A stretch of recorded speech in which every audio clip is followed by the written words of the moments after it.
Hello, welcome to my channel. Today to talk to you about the news. Composer and music producer Jim Steinman has died. Jim Steinman was the producer from the hit record Bat Out of Hell from the artist Meatloaf, and the music composer and producer Jim Steinman has died. He was 73 years old. The acclaimed songwriter was behind a number of major hits for Meatloaf, including Bat Out of Hell, which sold over 50 million copies worldwide to date. So my prayers and my heartfelt condolences to his family and friends. The Foo Fighters, the National and Liam Gallagher are confirmed for the next year's Rock in Rio Lisbon. So the three acts were originally scheduled to perform at the festival in 2021 before it was cancelled, but it has been confirmed for 2022 as it seems, and the Foo Fighters, the National and Liam Gallagher from Oasis have all been confirmed for Rock in Rio Lisbon 2022. So after the pandemic forced the cancellation of an event such as the Rock in Rio, such as other events around the world, and the Bash, which is the Portuguese version of Brazil's Rock in Rio. I know I'm suspect to say because I'm Portuguese, but I think ours is better. So the Rock in Rio Lisbon will now take place over the weekends of June 18th and 19th, 25th and 26th of June 2022. And the three acts that were scheduled to perform at this year's event, they already confirmed to be at the main stage next year on the City of Rock in Europe, which is Lisbon. So I hope to have a ticket by then, and I hope to be there live to see one of my favorite bands, that it is the Foo Fighters. So as it says in Português, as três bandas estão novamente confirmadas a nona edição do festival. Temos encontro marcado em 2022. And translating to English, there is what it says. The three bands are confirmed again at the festival 9th edition. See you in 2022. So that's actually good news. Hopefully we will have this pandemic behind us, and we will live once again as normal as possible. Another good news is James Hetfield. He made an appearance at Little Kids Rock virtual benefit. Tells the benefit that music has saved my life. Metallica's James Hetfield has made a special appearance at this year's Little Kid Rock virtual benefit, where he stressed the importance of music education, which is something that I actually personally always said that everyone should learn how to play an instrument and how to compose music. Me being a musician, well, I'm not schooled. Everything I play is by ear, but I think music education, it's very, very, very important for the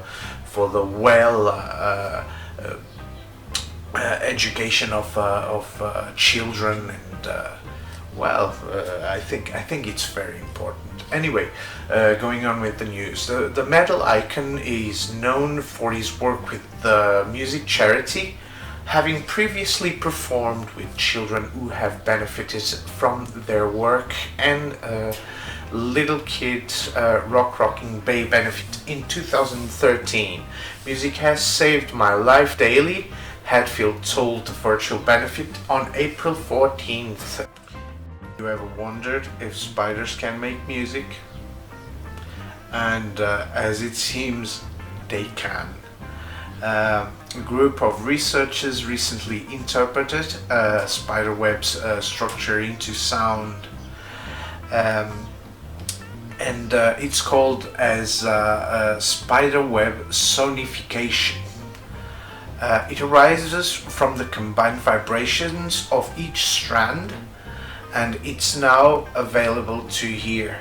And it sounds a little bit unsettling, like a symphony of atonal noises. Let's have a little bit of a listen, because I have not listened to it still, but I'm quite curious actually. Let's.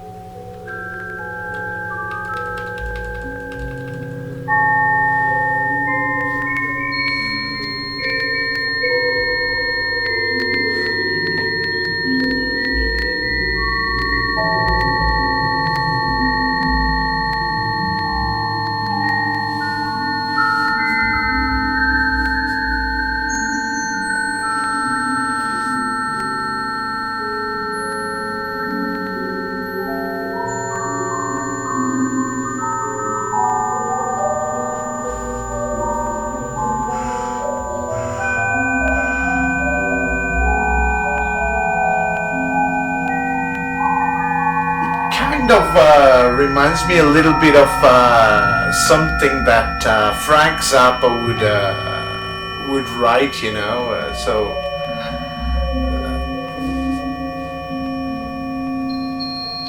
it's quite eerie. Nonetheless, quite cool.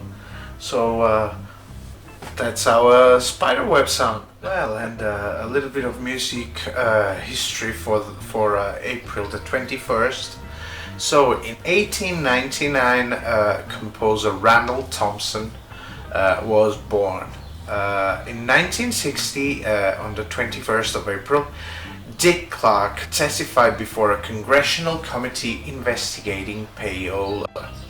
He admitted that he had a financial interest in 27% of his of the records played on his show. So what this means is that in the 1960s, some record labels, companies, they would go to radio stations, and they would play the DJs to play their records. So people would have the urge, so to speak, to go and buy them records. So then in 1963, the Beatles and the Rolling Stones met for the first time at the Crawdaddy Club in Richmond, in England.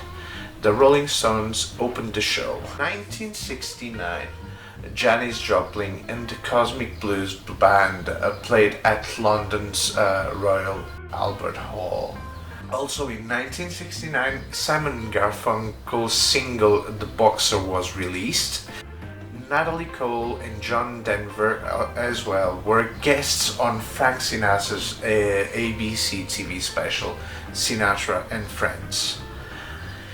In 1995, MTV Asia relaunched its Mandarin language channel.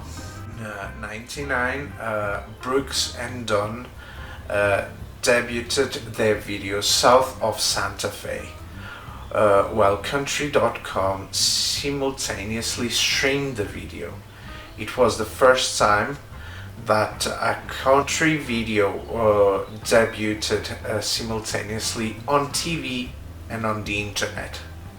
So in the beginning of this 21st century, in 2003, it was reported that Evel Knievel had signed over exclusive rights to allow the production of Evel Knievel, the rock opera. So that's all for today's music history. Well as over this week, we had a little bit of a video on a repair. I made a disclaimer about the sound issues and the image issues. Well, I'm starting to do this channel, so what happens is that not everything is gonna be perfect at first time, you see. But anyway, we have performed a neck angle repair on so to speak Fender P-Bass, and it's revered as the best model of electric basses ever to have been built. That model. So I would like to speak a little bit of the legendary lows of the P-Bass, and a little bit of the P-Bass story.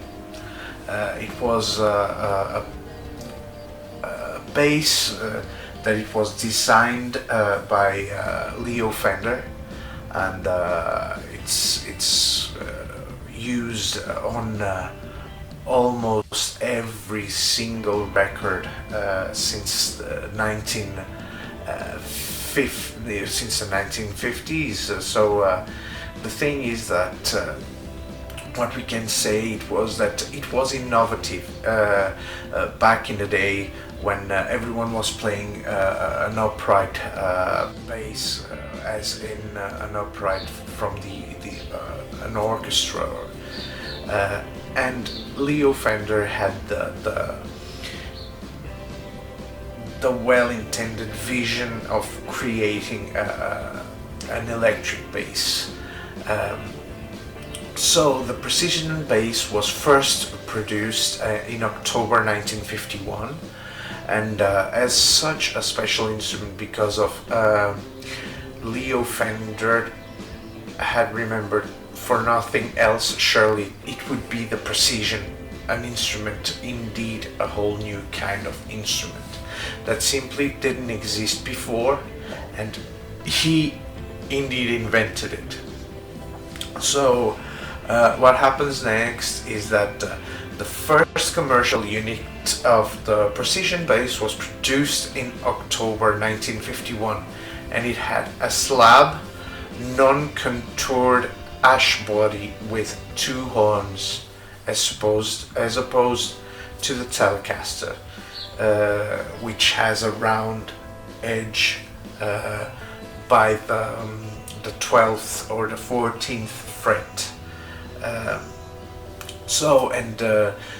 Technically the first Precision bass was a single pickup on the middle of the slab body, and it's something that you can see being played by Sting from Sting and the Police, and Sting on his own.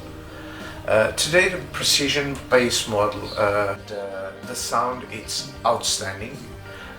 Every single music producer rather have a Fender P-Bass, believe it or not. If you make a little bit of research, probably 90% or more of producers and music engineers like to work with a bassist that plays on a P-Bass, because it's so easy to cut between the mix on the music. And anyway, the players that play with a P-Bass, almost everyone. So like Jet Harris from the Shadows, Bill Black, Elvis Presley's bass player, Roy Johnson, John Shifty Henry, Brian Wilson, Roger Waters, John Entwistle from The Who, Steve Harris from Iron Maiden, Duff McKagan from Guns N' Roses, and Nate Mendel from the Foo Fighters. So it's quite a versatile instrument, that Fender P bass, and well, it's revered as the best bass model ever. So, and with that, I leave you the news for this week. So let's have the news next week again. Let's say on Friday. If you like this video, please subscribe to the channel, put a like on the video, a thumbs up, and please comment down below and share a lot this video with your friends and with everyone that you think that they would like to have a look at this channel. So thank you very much for being there, and till next time.